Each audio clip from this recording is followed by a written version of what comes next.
Welcome learners in the series of videos on the course topology. Right?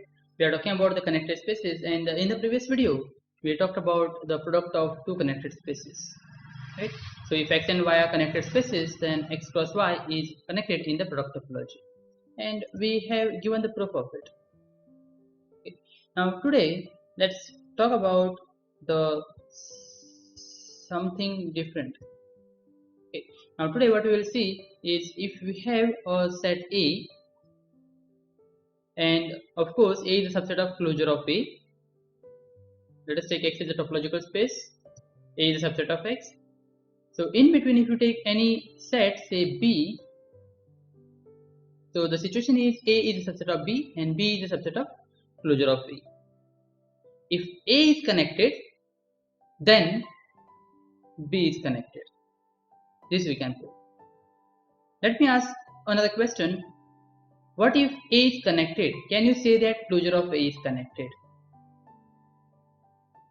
I repeat, if A is connected, can you say that closure of A is connected? But for the time being, let us prove that if A is a subset of B and B is a subset of closure of A, if A is connected, let us prove that B is connected. And to prove this, we will use the previous results what we have proved till now. Please go through the previous videos. So let's use that or go to prove that as a theorem.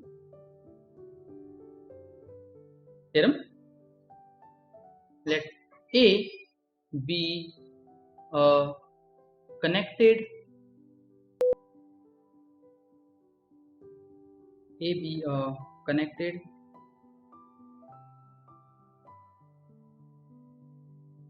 subset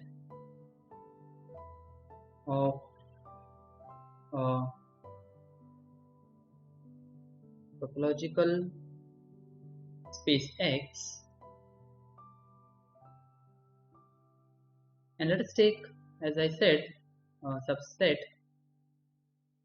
B, which is in between A and closure of A. Then B is connected. Okay. As I asked again, if A is connected, what you can say about closure of A? Okay, search for that. Let's prove this proof. As usual, suppose B is not connected. Suppose B is not connected. What does that mean? This implies there exists a separation. So there exists a separation, say U comma V of B, right?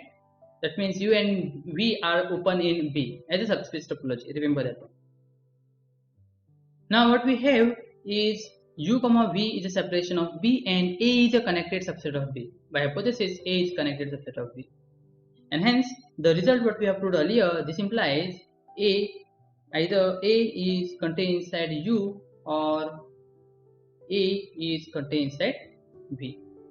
Because B is separated, which is not connected, U and V is a separation, and A is a subset of B from here. This implies A will be either in U or A will be in V. So let us assume that A is subset of U. Of course, U and V, the intersection of U and V is empty, so it cannot have any point from V. Okay, now since we have V is open in B. V is open in B, but remember this V is open in B as a subspace topology. That means this V can be written as B intersection some open set in the whole space X. So since V is open in B, this implies there exists an open set, say V1 in X, such that we can write this V as B intersection V1. Okay, let us claim that claim. Let us do this claim first, and then we will show you. I will show you how where we use this claim. V1 intersection U is equals to empty. We claim that V1 intersection U is empty. Okay, let us do that. Say, let us take, if there is a point, say x belongs to V1 intersection U. Suppose there is a point which is common to V1 and U. Let us take that to be x. This implies this x belongs to V1 also, and this x belongs to V. Sorry, not V. X belongs to V. Let's U.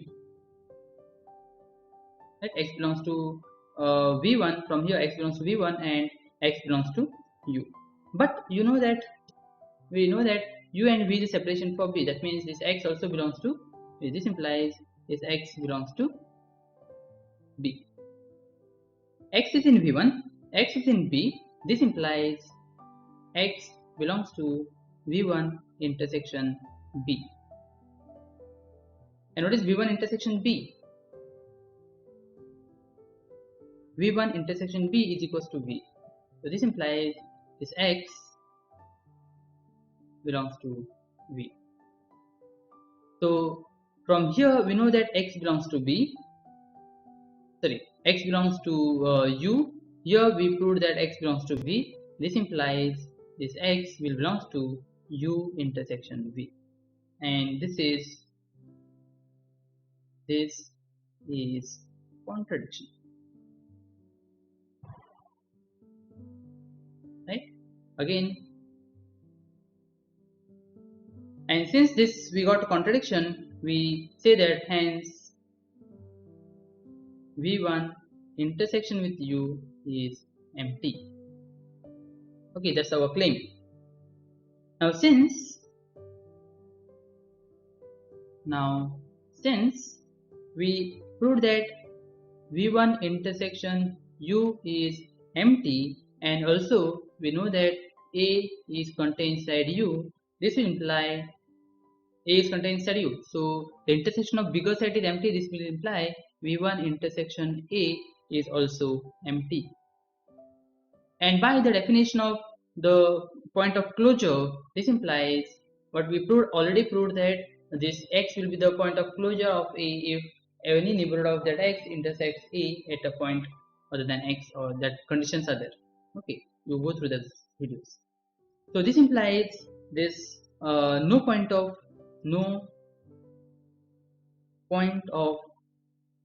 V1 is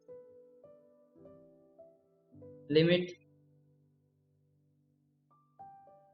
point of E, because the intersection is empty. That is what we proved, that if x belongs to x belongs to V1, then this x cannot belongs to closure of E. Right?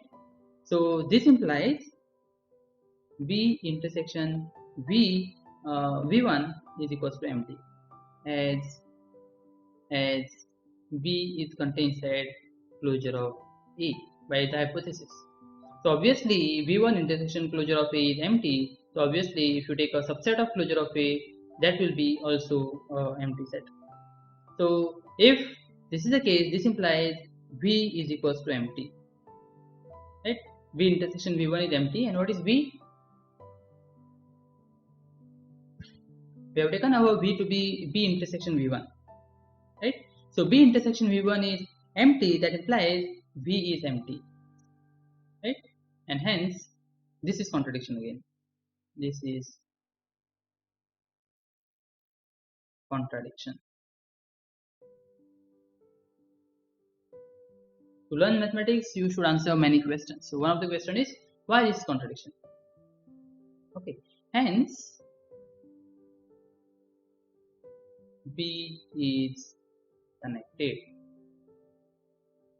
So what we proved today is, if we have a connected subset A of X, and if we have a subset B which is in between A and closure of A, then B is also connected, right? And as I asked already, if A is connected, what you can say about closure of A? Again, if A is connected, what you can say about the interior of A? What you can say about the derived set of A? So you can ask various questions and answer those questions as per your knowledge, or you can search for those solutions. Okay. So in the next video, we will talk about the intermediate value theorem. We will give a simple proof of that and some examples by using the intermediate value theorem. So stay tuned and see you in the next video.